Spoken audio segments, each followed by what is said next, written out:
சிங்கப்பெண் சிறப்பு காவல் படையெல்லாம் இருக்கு, பெண்களுக்கான அருமையான கேள்வி. எங்கேயாவது பார்த்துருக்கீங்களா நீங்க சிங்கப்பெண்ணா? தேவையில்லாத இடத்துல நிற்கிறாங்க.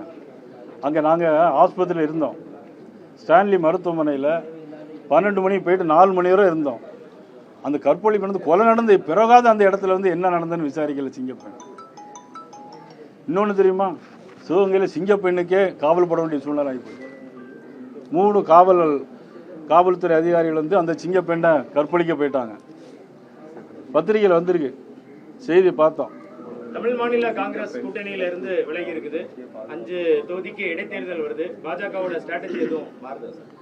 எங்களுடைய ஸ்ட்ராட்டஜி எதுவுமே மாறாது. எங்களுடைய ஸ்ட்ராட்டஜி எப்பொழுதுமே நேர்மையான முறையில் மோடி அவருடைய ஆட்சி தமிழகத்தில் மக்களுக்கு எங்களுக்கு பெரிய பிரதிநிதித்துவம் இல்லாவிட்டாலும் கூட தொடர்ந்து 14 லட்சம் கோடி ரூபாய் மேலாக இன்னும் தொடர்ந்து வந்து கொண்டிருக்கிறது. மதிப்புக்குரிய அமைச்சர் செங்கோட்டையன் அவர்கள சொல்லியிருக்கார், 1000 கோடி ரூபாய் தந்திருக்காருன்னு அண்ணன் செங்கோட்டையன் அவர்கள்ட்ட சொல்லியிருக்கிறாங்க. தமிழகத்தை பொறுத்த மட்டிலும் எல்லா நன்மைகளும் மத்திய அரசிடம் வந்து பாரதிய ஜனதா கட்சி நிச்சயமாக பெற்றது. பிளே ஸ்டோர் மற்றும் ஆப் ஸ்டோரில் இருந்து பாலிமர் செயலியை QR கோடு மூலம் பதிவிறக்கம் செய்யுங்கள். செய்திகளை உடனுக்குடன் பெறுங்கள்.